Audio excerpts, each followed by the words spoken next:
Joining me now to discuss the latest on military operations in the Middle East, retired Lieutenant General Charlie Moore. Good to have you with us. Thanks, Shannon. Okay, so you've done hundreds, thousands of hours in flying combat. So I want to talk to you about the perspective on what we've seen so far. These are the strikes the U.S. and Israel has been carrying out.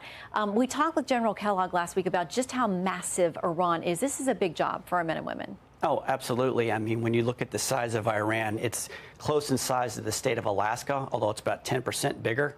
And so starting to cover all of the targets throughout the nation is a big task. So we've heard from the Secretary of War that we're trying to get to complete air dominance, where we're able to fly the skies and do what we need to do. How does that open up different targets for us once that happens? So air superiority, and now we're talking about moving potentially into air supremacy, opens up everything that we do. And I think what you're going to see is three big things: mass, persistence, and expansion.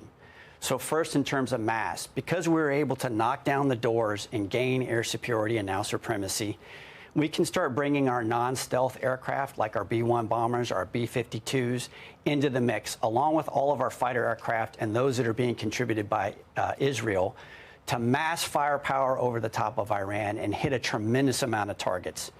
The second part of that is persistence. It allows us to persist over the top of Iran. So we never give them a break. There's always the threat of an attack. It also gives us the ability to respond to any type of time-sensitive target that may present itself, like an individual or a ballistic missile that comes out of hiding. And finally, it's going to allow us to expand the target space. You can see that a lot of these target areas originally began on the western part of the country. They're starting to move more towards the central, and you're going to see that fill up, and you're going to see more target areas hit out to the east.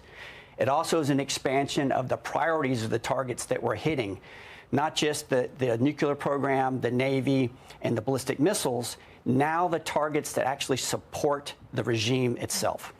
Okay, so let's look at, where they're going. Of course, this is what we're looking to degrade, is their ability to come back to our men and women, our bases, our allies in the region, and they've done a lot of outgoing. So how close are we, do you think, to shutting down their ability to get the missiles out?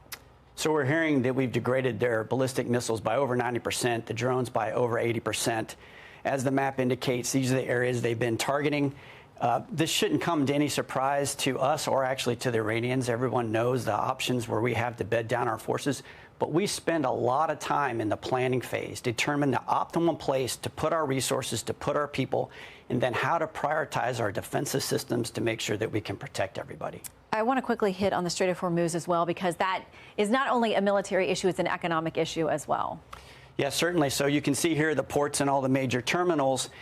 But the Strait of Hormuz, specifically this area right here, has been a major point of leverage for the regime since 1979. So they continually use it, the threat of attacking vessels there or shutting it down completely, as a way to try to influence regional affairs or as a way to deter the United States or Israel or any other country from attacking it. Right now, they'd like everyone to believe that this area is shut down because of their offensive capabilities. The reality is it's shut down out of an abundance of caution. And as we attrit all of their offensive capabilities and things that they could bring to bear on the vessels that want to transit through there, I think you'll start to see that risk continue to lower, along with the fact that President Trump has offered to do direct naval escort of the oil and natural gas vessels. I think that traffic will pick up in the coming days. Okay, quickly, any kind of timeline or guesstimates on those developments? Yeah, I think because of how quickly we're attriting those forces, within the next couple days to a week, you'll start to see that traffic increase. Okay, General Moore, thank you for your service and for being with us today. Thank you, Sean.